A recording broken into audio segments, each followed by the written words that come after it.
Assalamualaikum warahmatullahi wabarakatuh. Kami dari kelompok 9 ingin mempresentasikan peran IQ, EQ, SQ, dan IQ. 1. IQ. IQ adalah singkatan dari Intelligence Quotient atau dalam bahasa Indonesia disebut sebagai kecerdasan intelektual.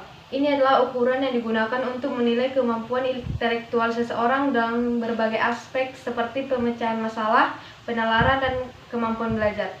IQ dan pengukuran intelijensi. Bagaimana IQ diukur?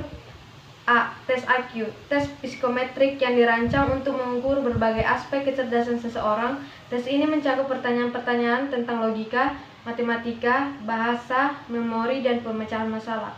B. Skor IQ. Hasil dari tes IQ yang memberikan gambaran tentang beberapa tinggi dan rendahnya kemampuan intelektual seseorang dibandingkan dengan populasi umum. Skor rata-rata adalah sekitar 100. 2. Faktor-faktor yang memengaruhi IQ. A. Faktor genetik. Sebagian besar kecerdasan individu dipengaruhi oleh faktor genetik yang diturunkan dari orang tua. B. Lingkungan. Faktor lingkungan seperti pendidikan, stimulasi mental, nutrisi, dan kesempatan belajar juga berperan penting dalam berbagai perkembangan kecerdasan seseorang. C. Kesehatan.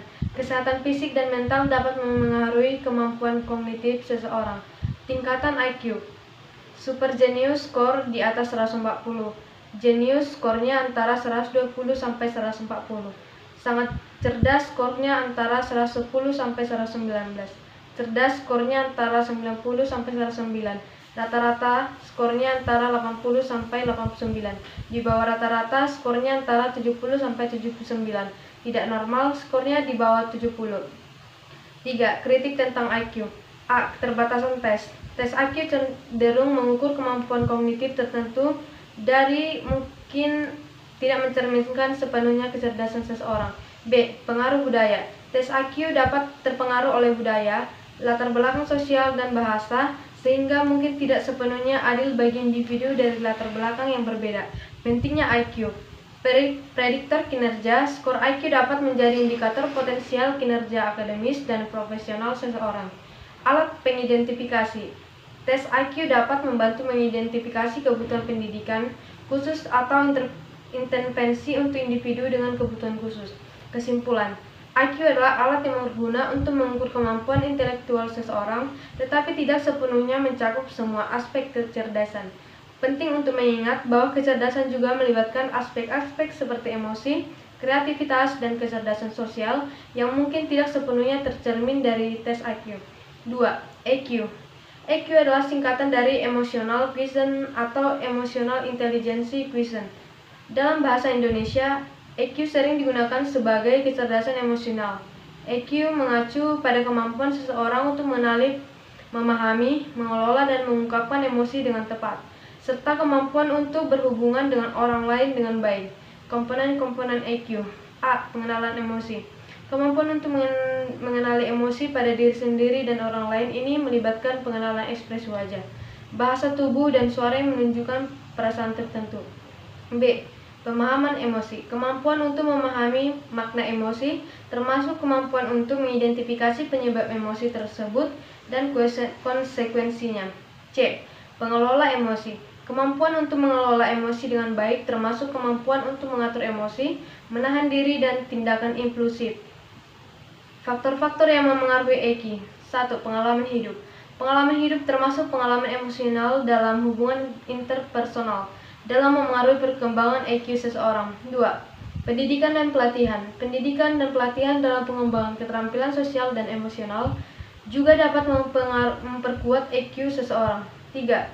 Kondisi lingkungan. Lingkungan di masa seseorang dibesarkan, termasuk keluarga, sekolah, dan lingkungan sosial dapat memainkan peran dalam perkembangan EQ. 1. Jenis-jenis emosi. A. Emosi dasar. Emosi dasar adalah emosi yang umumnya dianggap universal dan muncul pada semua orang. Contohnya termasuk kebahagiaan, sedih, kemarahan, takut, dan kejutan. B. Emosi kompleks. Emosi kompleks adalah emosi yang muncul dari kombinasi atau variasi emosi dasar.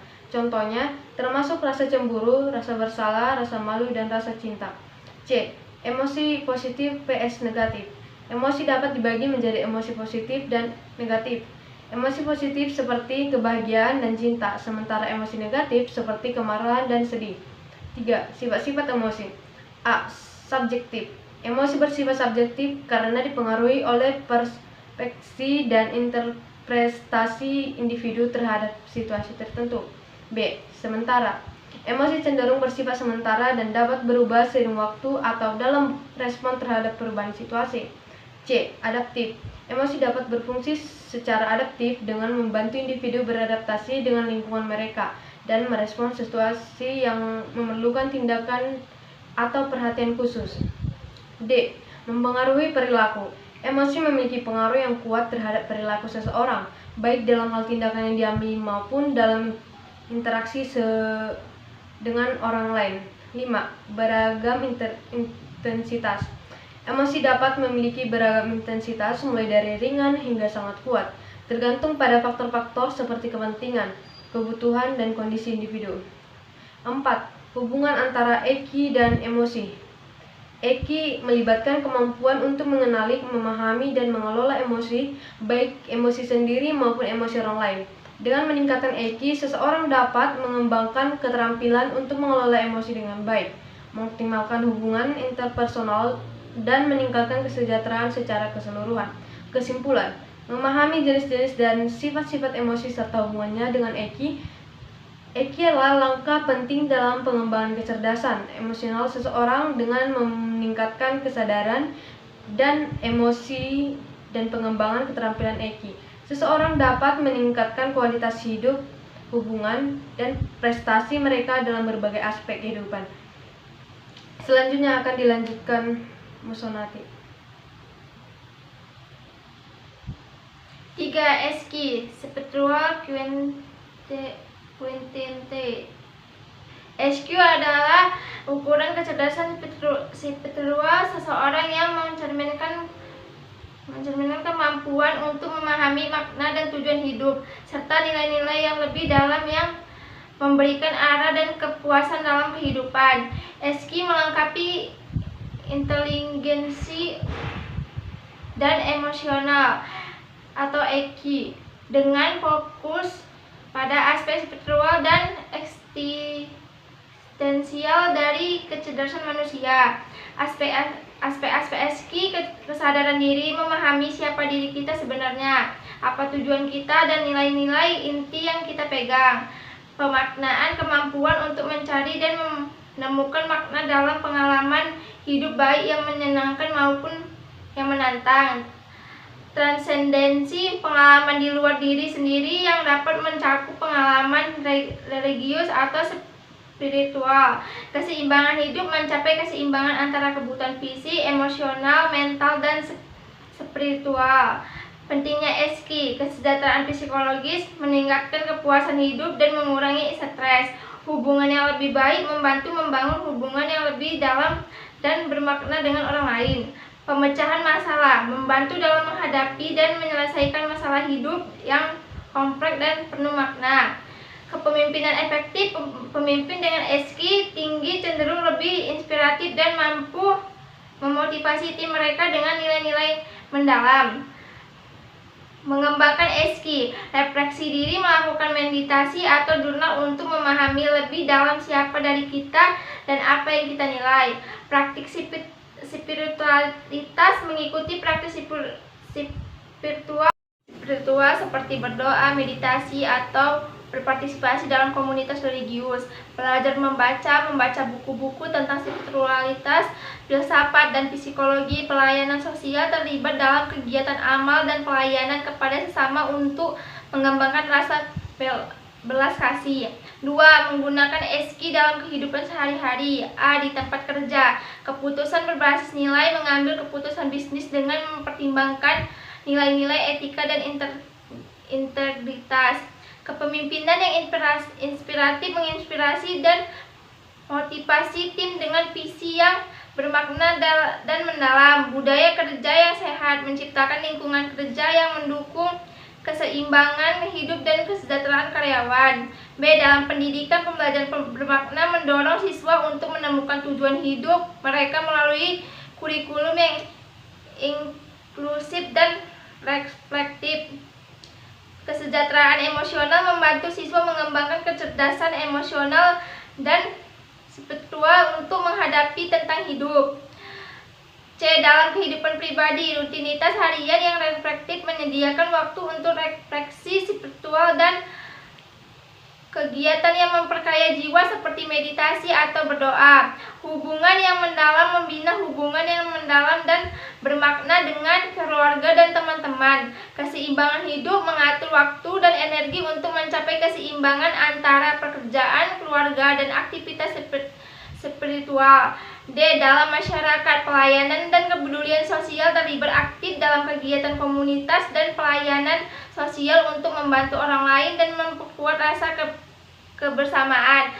Pemecahan masalah sosial menggunakan pemahaman spiritual untuk berkontribusi dalam pemecahan masalah sosial yang kompleks. Kesimpulan, ESG adalah komponen penting dari kecerdasan manusia yang membantu kita untuk hidup dengan lebih bermakna dan penuh kasih. Dengan mengembangkan dan menerapkan ESG dalam berbagai aspek kehidupan kita dapat mencapai kesejahteraan yang lebih baik, hubungan yang lebih kuat, dan kontribusi positif yang lebih besar terhadap masyarakat. AKI adalah ukuran kemampuan seseorang untuk menghadapi dan mengatasi kesulitan atau tantangan hidup. AKI mencerminkan daya tahan dan ketangguhan melalui dalam menghadapi situasi sulit dan kemampuan untuk bangkit kembali setelah mengalami kegagalan atau tekanan. Komponen AKI: kemampuan untuk merasa memiliki kendali atas situasi sulit dan keyakinan bahwa tindakan yang dilakukan dapat mempengaruhi hasil. Kemampuan untuk menerima tanggung jawab kesulitan yang dihadapi dan tindakan yang diambil untuk mengatasinya. Kemampuan untuk membatasi dampak dari kesulitan agar tidak merusak aspek lain dalam hidup. Kemampuan untuk bertahan dalam menghadapi kesulitan dan keyakinan bahwa kesulitan tersebut akan berlalu atau dapat diatasi. 1. Menggunakan AKI dalam kehidupan sehari-hari. A. Di tempat kerja, pengambilan keputusan, mengambil keputusan yang bijak meski dalam situasi tekanan tinggi. Manajemen stres, mengelola stres kerja melalui teknik relaksasi dan manajemen waktu yang efektif. Adaptasi, cepat beradaptasi dengan perubahan dan tantangan di lingkungan. B. Dalam pendidikan, ketangguhan akademik menghadapi tekanan akademik dan tantangan belajar dengan strategi belajar yang efektif. Motivasi diri, mempertahankan motivasi meski mengalami kegagalan atau kesulitan belajar. Manajemen waktu, mengelola waktu dengan baik untuk memenuhi tenggat waktu dan mencapai tujuan akademik. C. Dalam kehidupan pribadi, pemecahan masalah, mengembangkan keterampilan pemecahan masalah untuk mengatasi tantangan hidup sehari-hari. Hubungan pribadi, menjaga hubungan yang sehat dan harmonis meski menghadapi konflik atau kesulitan. Kesehatan mental, mengelola emosi dan menjaga kesehatan mental dengan seperti olahraga, hobi, dan relaksasi. D. Dalam masyarakat, kontribusi positif, terlibat dalam kegiatan komunitas dan memberikan kontribusi positif meski menghadapi tantangan. Pemimpin komunitas memimpin inisiatif komunitas untuk menghadapi dan mengatasi masalah sosial. Kolaborasi, bekerja sama dengan orang lain untuk menemukan solusi bersama terhadap masalah yang dihadapi. Contoh praktis penerapan EKI: proyek yang gagal di tempat kerja, alih-alih merasa putus asa, seseorang dengan EKI tinggi akan mengevaluasi penyebab kegagalan belajar dirinya dan merencanakan langkah-langkah baru untuk proyek berikutnya. Kesimpulan, EKI adalah komponen penting dalam keberhasilan dan kesejahteraan individu. Mengembangkan EKI, seseorang dapat menghadapi tantangan hidup dengan lebih baik, mempertahankan kesehatan mental yang baik, dan mencapai tujuan mereka meski dalam kondisi sulit. EKI membantu kita untuk menjadi lebih tahan, banting, dan tangguh dalam menghadapi segala rintangan hidup. Demikian hasil dari presentasi kami. Jika ada kesalahan, mohon dimaafkan. Terima kasih.